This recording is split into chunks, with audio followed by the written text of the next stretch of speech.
भारतीय जनता पार्टीचे आमदार गोपीचंद पडळकर यांनी राष्ट्रवादी काँग्रेसचे नेते जयंत पाटील यांच्यावर खालच्या पातळीवर केलेल्या टीकेनंतर संपूर्ण राज्यभरात गोपीचंद पडळकर यांच्या विरोधात टीकेची झोड उठलेली आहे।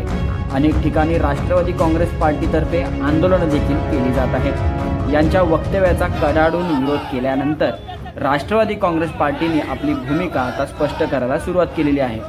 गोपीचंद पडळकर नेहमीच राष्ट्रवादी काँग्रेस पार्टी तसेच पवार कुटुंबियांवर वक्तव्य करण्यासाठी मागे पुढे पाहत नाही।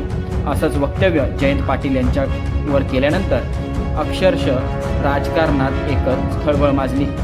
गोपीचंद पडळकरांची भाषा शिवराळ आहे, खेड्यापाड्यात वाढलेले असल्यामुळे कळत नकळत असे ते बोलले गेले असे देखील बोलले जात आहे। या संपूर्ण प्रकारानंतर महाराष्ट्राचे मुख्यमंत्री देवेंद्र फडणवीस यांनी गोपीचंद पडळकर यांना समजावल्याची माहिती मिळत आहे।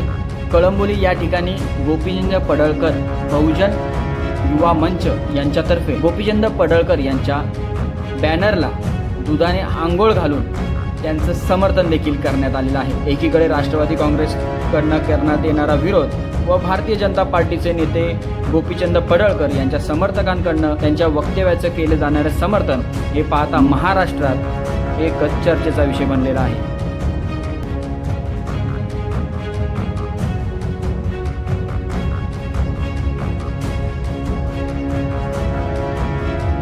हे आमच्या काळजाचा विषय, आम्ही कोणाच्या नादाला लागत नाही। जर कोणी आमच्या नादाला लागला तर त्याला आम्ही सुट्टी देत नाही, हा विषय आहे।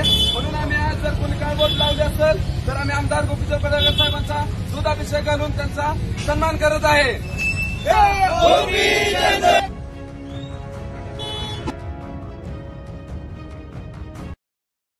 बदल हवा असेल तर आवाज ही तसाच हवा। लढवय्या रोखोक, इथे भीती नाही, फक्त बेधडक सत्य। आत्ताच सबस्क्राइब करा।